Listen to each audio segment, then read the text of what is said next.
Now, former Queensland Deputy Premier Jackie Trad has defended her Gabba house purchase, claiming she is not dishonest and it was poor paperwork protocols that sparked the scandal and triggered her political downfall. In my exclusive interview with Jackie Trad, she reveals she and her husband did not talk about the house purchase before he invested in the property.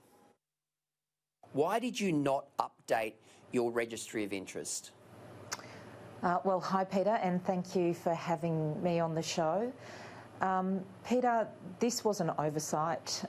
It was a careless oversight and one that I have apologised for repeatedly.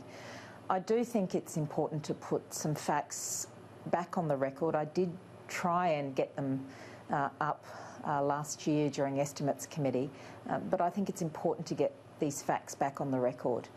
At no stage, Peter, did I try and hide the purchase of this house. In fact, days after it was purchased, I did tell the Clerk of the Parliament. He is the independent official who presides over the Register of Interest.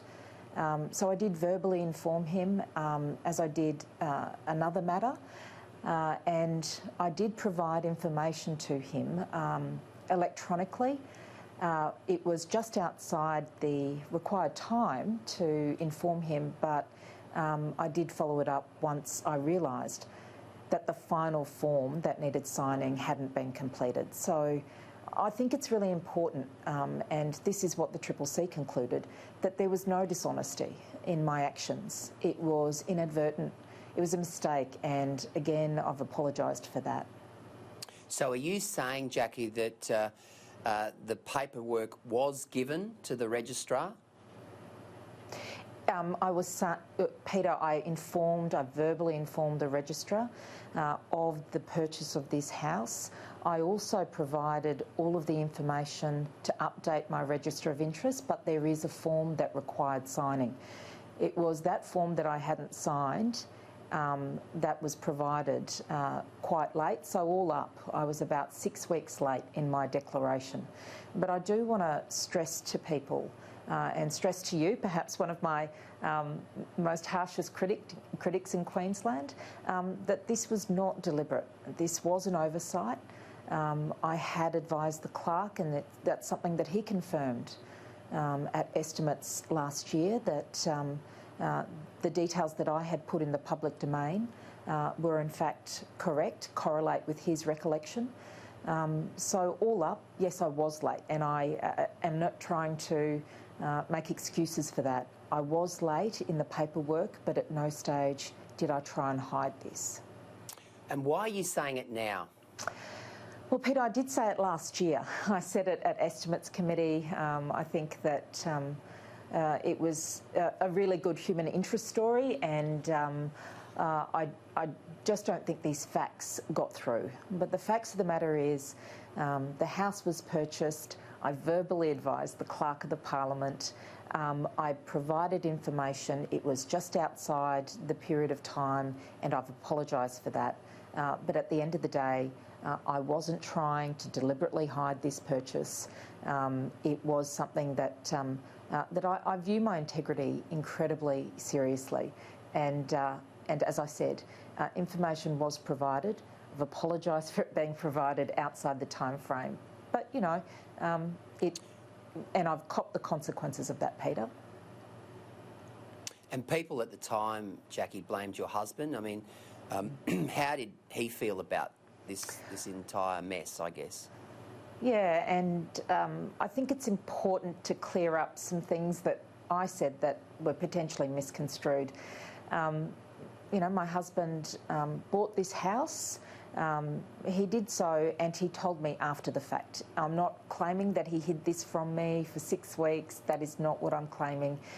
Damien bought the house. He bought the house as an investment. He made that decision, and he told me after the fact. I did verbally convey to the Clerk of the Parliament that a house had been purchased. And look, Peter, a political life is a life that sort of consumes not only the politician but their partner, their family, and you know, it's been really devastating to see the impact on my family. And you know, I have apologised to Damien. It's unfair that he was dragged into this because I didn't get my paperwork in on time.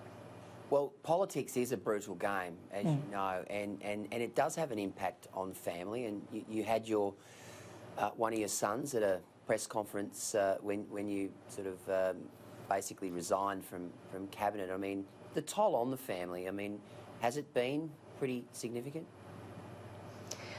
It's been difficult. I'm not going to lie about that. You know, there's my husband and sons, but also my mother and my siblings and extended family.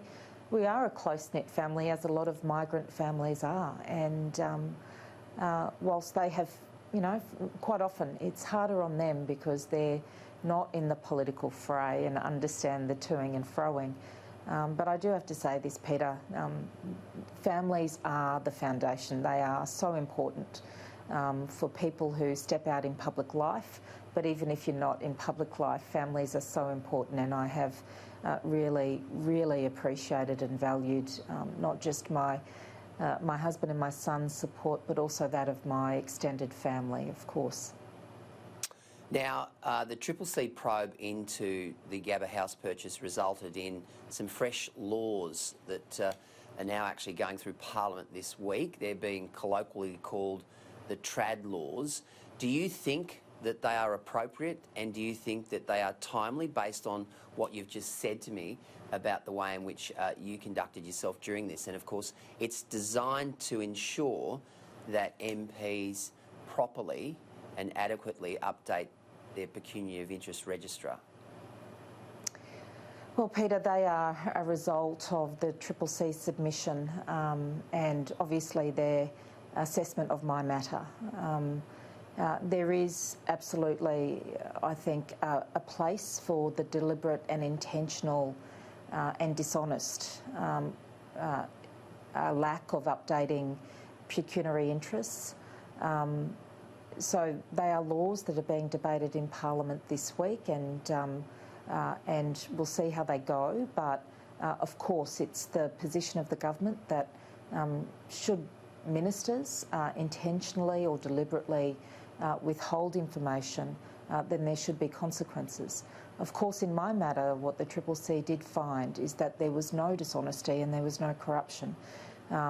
It was an inadvertent mistake on my part. I did advise the clerk as soon as I could that the house had been purchased.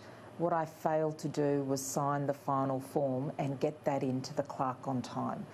There was no deliberate hiding of this purchase, and quite frankly, it was a level of carelessness on my part, and I think that in terms of the price I've paid, it's been pretty significant. So you'll definitely run in South Brisbane, and of course we now know that the LNP is preferencing the Greens in front of you, which makes your task even harder. Yep. I will be running in South Brisbane, Peter. I've put that on the public record, and I'm out there campaigning now. There's a lot of work to do locally. There's a lot of growth and change happening locally. Of course, the LNP have made their preference decision, and it's a decision that they'll have to defend, particularly when one considers a lot of the policies being put forward by the Greens political party. We do know that there are significant hikes in terms of taxes.